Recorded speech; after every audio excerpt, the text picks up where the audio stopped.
Assalamualaikum warahmatullahi wabarakatuh. Perkenalkan, nama saya Teguh Setiawan, perwakilan dari kelompok 6. Izin mempresentasikan hasil diskusi mengenai masalah kesehatan bullying. Baik, di sini untuk nama dari anggota kelompok 6 bisa dilihat teman-teman.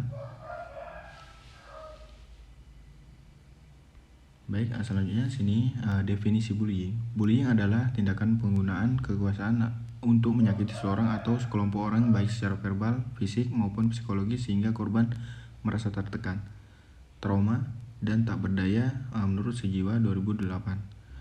Bullying adalah bentuk-bentuk perilaku kekerasan di mana terjadi pemaksaan secara psikologis ataupun fisik terhadap seseorang atau sekelompok orang yang lebih lemah oleh seseorang atau sekelompok orang. Pelaku bullying yang bisa disebut bully bisa seseorang, juga bisa sekelompok orang.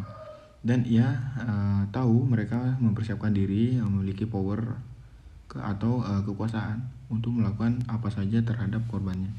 Korban juga mempersiapkan dirinya sebagai pihak yang lemah, tidak berdaya, dan selalu merasa terancam oleh bully. Selanjutnya sini faktor yang mempengaruhi terjadinya bullying. Yang pertama, kurangnya pengetahuan guru, kepala sekolah, dan orang tua tentang bullying pada anak usia sekolah yang menganggap tindakan ini adalah hal yang wajar di rentang usia sehingga terjadi pembiaran di lingkungan sekolah. Selanjutnya, secara garis besar terdapat dua faktor yang mempengaruhi perilaku bullying, yaitu faktor internal dan eksternal. Faktor internal meliputi jenis kelamin, tipe kepribadian, kepercayaan diri, sedangkan faktor eksternal meliputi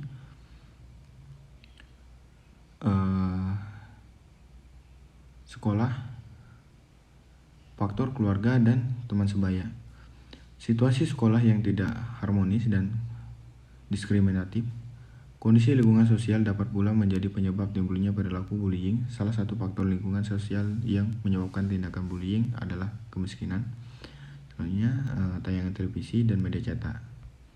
Selanjutnya sini instrumen yang digunakan untuk mengukur atau mengkaji masalah bullying. Yang pertama, instrumen yang digunakan untuk tekanan teman sebaya yaitu Peer Pressure Scale atau PPS.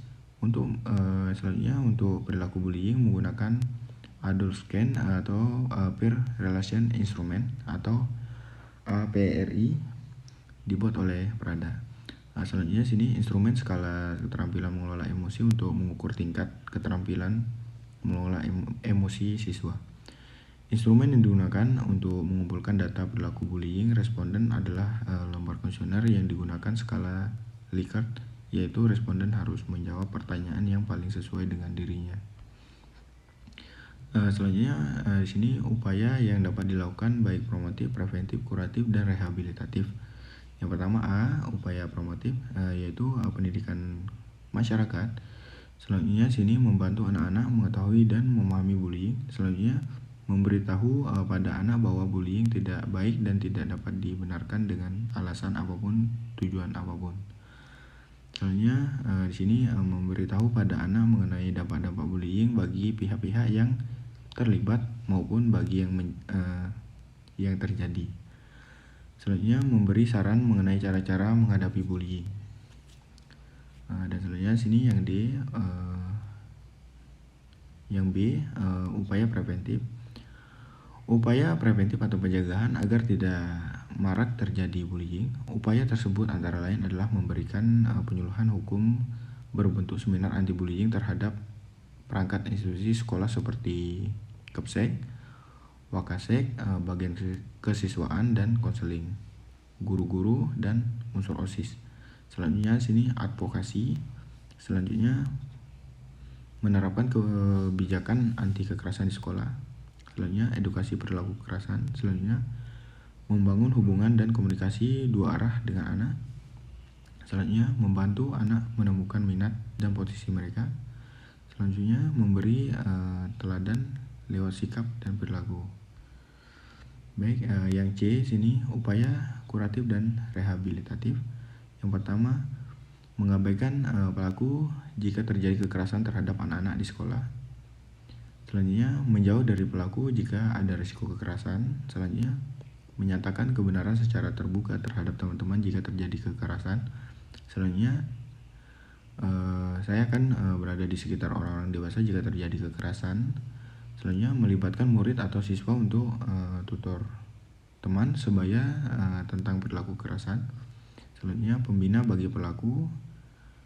Target dan korban promosi dan pencegahan akan dilihat dalam bentuk konseling dan deteksi dini. Selanjutnya, akan menyampaikan kepada guru jika ada kekerasan di sekolah.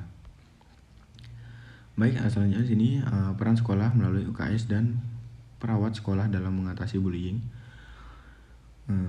Perawat memiliki peranan yang sangat membantu mengatasi permasalahan bullying. Peran perawat sebagai komunikator, edukator, advokat, dan konselor diharapkan mampu melaksanakan peran yang penting dalam membantu penanganan korban kekerasan pada anak.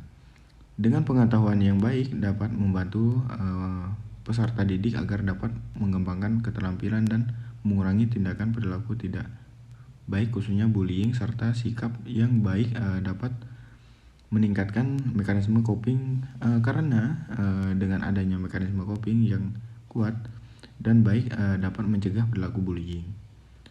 Selanjutnya, peran UKS dalam hal ini memberdayakan siswa dan komunitas sekolah agar membiasakan perilaku hidup bersih dan sehat yang dapat mengurangi faktor risiko terjadinya gangguan kesehatan. Baik, lanjut ke kesimpulan. Bullying adalah bentuk-bentuk perilaku kekerasan yang mana terjadi pemaksaan secara psikologis ataupun fisik terhadap seorang atau sekelompok orang yang lebih lemah oleh seseorang atau sekelompok orang. Pada anak usia sekolah, bullying akan menurunkan kepercayaan diri, menurunkan harga diri, dan meningkatkan angka absensi siswa di sekolah yang pada akhirnya akan menurunkan prestasi anak tersebut. Secara psikologis, bullying mengakibatkan stres yang apabila tidak ditangani menyebabkan gangguan jiwa bagi korban. Selanjutnya, selain itu, perilaku bullying juga memiliki dampak secara fisik, yaitu mengakibatkan luka seperti memar, luka sayatan, luka bakar, luka pada organ bagian dalam seperti pendarahan otak, pecahnya lambung, usus, hati, koma. Melihat dampak yang ditimbulkan dari perilaku bullying, tentunya pihak sekolah, perawat, dan orang tua memiliki peranan penting untuk mencegah terjadinya bullying. Baik, di sini untuk daftar pustakanya bisa dilihat teman-teman. Baik, terima kasih. Mungkin cukup sekian untuk dari kelompok 6. Jika ada salah kata, saya mohon maaf. Saya akhiri. Wassalamualaikum warahmatullahi wabarakatuh.